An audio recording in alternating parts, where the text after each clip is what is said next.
Hello and welcome to Day 4 of Warcraft Radio's coverage of the Race to World First, Sanctum of Domination. My name is Mr. Miles from It's Always Sunny in Stormwind, and I'm here to talk about the exciting highlights of Day 4 of the Race to World First, Sanctum of Domination. While many guilds are still tackling the Wall of Painsmith Resnal, we've had 3 more guilds break past. Complexity Limit snatched the lead back from Echo today by defeating Fate Scribe Rokalo, while Echo and Method are now tied for second place. Let's take a look at today's top 8, where they stand as of 8 p.m. EDT, 2 a.m. CEST on July 16th. In the number 1 spot, we have Complexity Limit with 8 out of 10 bosses defeated, followed by Echo and Method both with 7 out of 10. In the 4th spot, Big Dumb Golden Guardians with 6 out of 10 bosses defeated, followed by Instant Dollars, Pieces, Aversion, and Fat Shark Yes, all with 5 out of 10. After a long day of heroic splits, Complexity Limit came back last night to take on Painsmith Resnal. It took a combined total of 163 pulls, but Limit was able to claim World Second against the most difficult wall in the race thus far. Despite the late hour, they moved on to tackling the Guardian of the First Ones and managed to take him out after 16 pulls. They wrapped up for the night just as Europe began to wake up and continue the race. Echo spent their day focusing on heroic splits, making them the last of the top 10 guilds to do so. Echo's strategy for heroic splits included planning at least 5 to 7 split groups per armor type and rotating up to 15 community members for every single boss. Because of how far into the raid they waited to run heroic splits, they were able to gather more mythic gear prior to hunting down heroic loot, reducing the amount of heroic gear needed. Interestingly, when Limit began their splits before Painsmith, they had the same item level that Echo did before Echo began their splits today. We'll see if this strategy pays off when Echo returns to take on Fate Scribe Rokalo. We expect to see that Echo may now have a higher item level than Limit due to the extra time they spent on their heroic gear farming.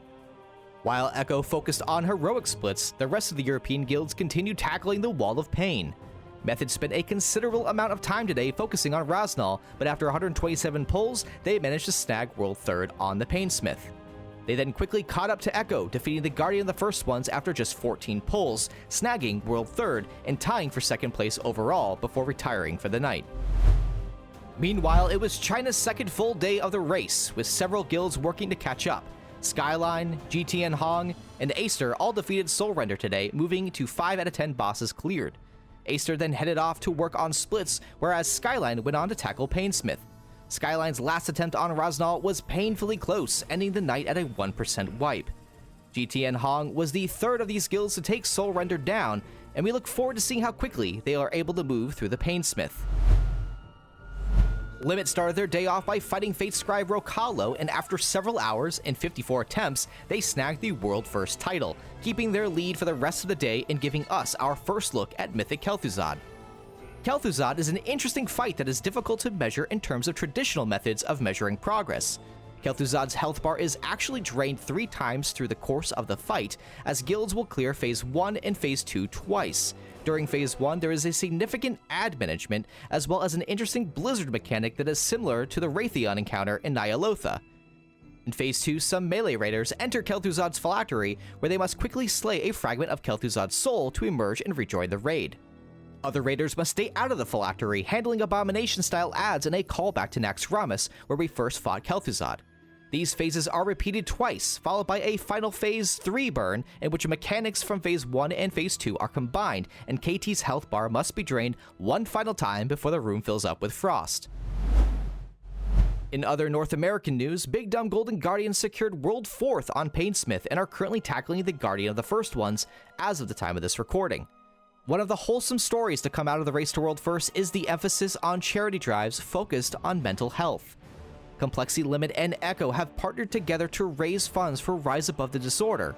Combined, the two guilds have raised over $15,000. Rise Above the Disorder is focused on providing free mental health services for anyone, anywhere. Method is also supporting mental health focused on the UK-based charity Mind. The story behind Mind is a unique one, having started out as a World of Warcraft guild and then growing into a non-profit focused first on gamers' mental health. They have since grown to support anyone suffering from mental health challenges. Warcraft Radio applauds the efforts of all of these guilds to raise money for mental health charities, as the last year and a half have certainly been a challenge for so many people.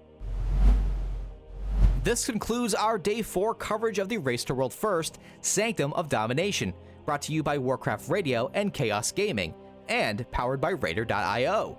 Be sure to keep up to date with all the latest Race to World First news on Twitch at RWF Warcraft and on our Race to World First webpage. You can find all of our daily recap videos on YouTube and keep up to date on all progression by following Warcraft Radio on Twitter. I have been Mr. Miles from It's Always Sunny in Stormwind, and remember, never adventure alone.